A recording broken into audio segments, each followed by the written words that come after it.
On September 11, 2001, I experienced a profound spiritual awakening.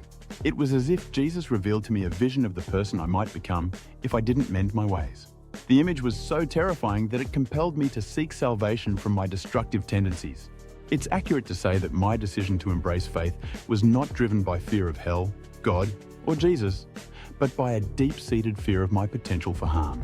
Despite knowing that I had been saved after deciding for Jesus, I never truly felt the love of God. Although I understood intellectually that God loved me, as stated in John 3:16, I didn't feel it in my heart. After spending some time in mainstream Christianity, I encountered testimonies of what I can only describe as love salvation. Stories of people who had been profoundly touched and saved by experiencing God's love in a powerful and transformative way, something I had never personally experienced. I never questioned my salvation, but I couldn't help feeling envious of those who spoke of experiencing a love salvation. I longed to understand and feel God's love truly, so I delved into the Bible to gain deeper insight. One of the first obstacles I encountered was understanding what it meant to be loved by God. In my mind, being loved by God meant a life void of troubles. I learned this in my culture. If your father loves you, you will have nothing to worry about. And if your father is God, you will have a life void of troubles. But I soon discovered that was not true. Even though I had been saved, I was still a regular human being who got sick, tired, depressed, angry, and so on. I asked other Christians what it meant to be loved by God, and they told me it meant being forgiven and on my way to heaven. While I waited to die, Jesus was by my side, helping me to cope with life in this sinful world that would one day be destroyed. That did not sit right with me because if that were true, God would not care about my life here. He only cared about me getting to heaven when I died.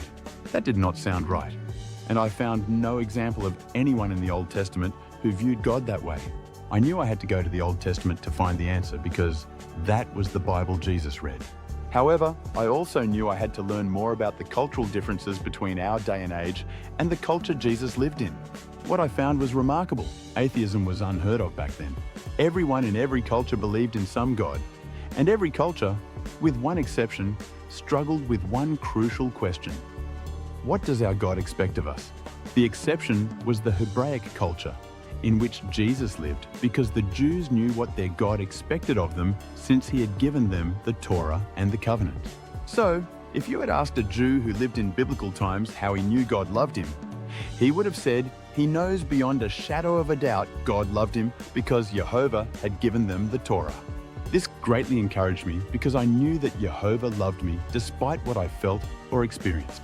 After all, he had given me the Torah, so every time I felt unloved by God, I just needed to remind myself, he loves me because he gave me the Torah to live by.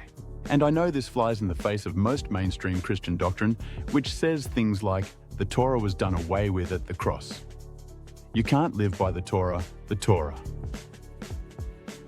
is evil and entices sin, and so on.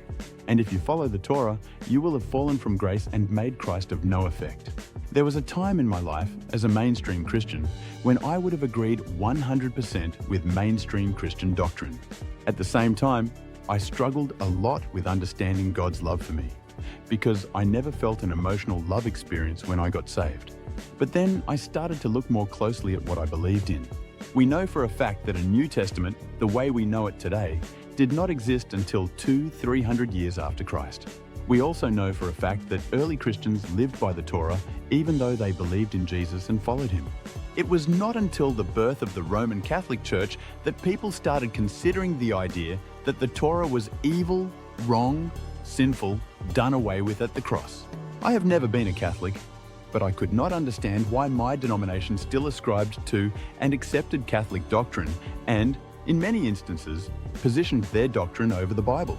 So I chose one day to stop following Roman Catholic doctrine and start following Jesus.